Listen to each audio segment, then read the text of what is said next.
ایک بار پھر الیکشن آور میں آپ کو ویلکم کہیں گے اور بات کریں گے ترجمان دفتر خارجہ کی پریس بریفنگ کی۔ بھارت پاکستانی سرزمین پر پاکستانیوں کے قتل میں ملوث ہے۔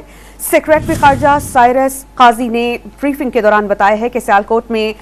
شاہد لطیف نامی شہری کی ٹارگٹ کلنگ کی گئی۔ انہوں نے کہا کہ پاکستانی سرزمین پر بھارتی کارروائی ملک کی خود مختاری کے خلاف ہے۔ ہمارے ساتھ موجود ہیں اسلام آباد کے بیورو چیف افتخار شرازی صاحب۔ افتخار صاحب، جیسا کہ بریگیڈیئر ریٹائرڈ وقار حسن صاحب بھی ہمارے ساتھ موجود تھے، انہوں نے کہا کہ جس طرح کی کارروائیاں امریکہ میں، کینیڈا میں، کشمیر میں، خود بھارت کے اندر بھی کی جا رہی ہیں انڈیا کی جانب سے، اب یہ سلسلہ اس سے ہٹ کر ہے کہ ڈیتھ اسکواڈز بنائے جا رہے ہیں، اسیسینیشن اسکواڈز بنائے جا رہے ہیں، ایک نیا ٹرینڈ ہے۔ آپ کو کیا لگتا ہے کہ پاکستان کو کتنی مضبوط آواز اٹھانی چاہیے اس سلسلے کو روکنے کے لیے؟ جی، اس میں کوئی شک نہیں ہے کہ اب جو بھارت کی دہشت گردی ہے وہ بیونڈ بارڈرز بھی ایک طرح سے ہمیں بڑی شدت کے ساتھ نظر آ رہی ہے، اور جس طرح سیکرٹری خارجہ صاحب نے بھی تفصیلات بتائیں، اور کچھ ایسے میں بھی ہے کہ پاکستان کے علاقے میں بھی آ کے جو را کے ایجنٹس ہیں جن کے بارے میں بتایا رہا ہے کہ اشوک کمار آنند اور یوگیش کمار، یہ پاکستان کے مختلف علاقوں میں گویا کہ راولہ کوٹ، حضرت کشمیر، پھر پنجاب کے علاقہ ڈسکا جہاں پہ بے گناہ شہریوں کو آ کے قتل کیا انہوں نے، یا پھر جس طرح کینیڈا کی اگزامپل دی گئی ہے،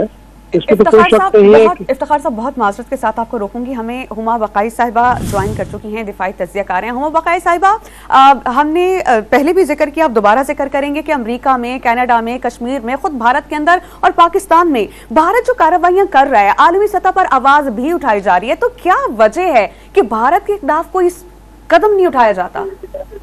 دیکھیے، لارجلی اس کی وجہ یہ ہے کہ جو بھارت کا معاشی قد ہے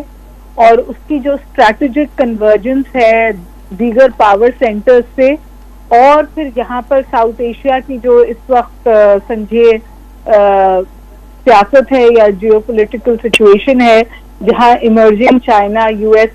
اس کو تھریٹ کے طور پہ دیکھتا ہے، اور اس نے نیو دہلی کو اپنی پارٹنرشپ میں لیا ہے اس کو کاؤنٹر کرنے کے لیے، اس لیے ایک پشت پناہی بھی ہے اور چشم پوشی بھی ہے۔ لیکن یہ جو پرٹیکولر انسیڈنٹ ہوا ہے، اس کو تو اس پہ پہلے کینیڈا نے بہت زبردست سٹانس لیا تھا، سٹینڈ لیا تھا، پھر یہ یو ایس میں ہوا اور اب یہ پاکستان میں ہوا، تو یہ تو ان سم ویز پاکستان تو چلیے یہ بات بہت عرصے سے کر رہا ہے، لیکن گلوبلی بھارت ایک ٹیرر اسپانسرنگ اسٹیٹ ہے، اور اس کے اب آپ کو تواتر کے ساتھ شواہد ملتے ہیں۔ اور نہ صرف یہ کہ کیونکہ کینیڈا سے پش بیک آیا ان کی اس حرکت پر، تو اس وقت وہ تقریباً کوشش میں ہے کہ کینیڈین الیکشنز پہ بھی اثر انداز ہو، وہاں پر بھی اس بارے میں بہت بات ہو رہی ہے۔ پاکستان کے لیے میں یہ ضرور کہوں گی کہ پاکستان نے بہت اسٹریٹجک ریسٹرینٹ کا مظاہرہ کیا، اکتوبر میں ہوا، اور جب ان کے پاس بالکل انڈینائبل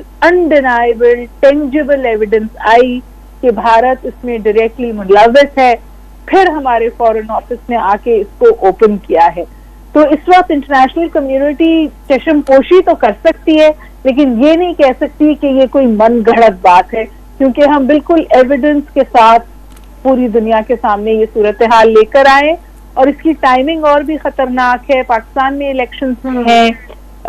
انڈیا میں الیکشنز ہیں، اور جو اوور آل صورتحال بن گئی، کیونکہ دیکھیے پاکستان اب اسٹریٹجک ریسٹرینٹ کا مظاہرہ کرتا ہے، روک لگاتا ہے، لیکن اگر پلوامہ یا پنچر جیسے واقعات ہوتے ہیں تو پاکستان جواب بھی دیتا ہے۔ بہت شکریہ ماہر بین الاقوامی امور ہما بقائی صاحب اور بیورو چیف اسلام آباد افتخار شرازی صاحب ہمارے ساتھ موجود تھے۔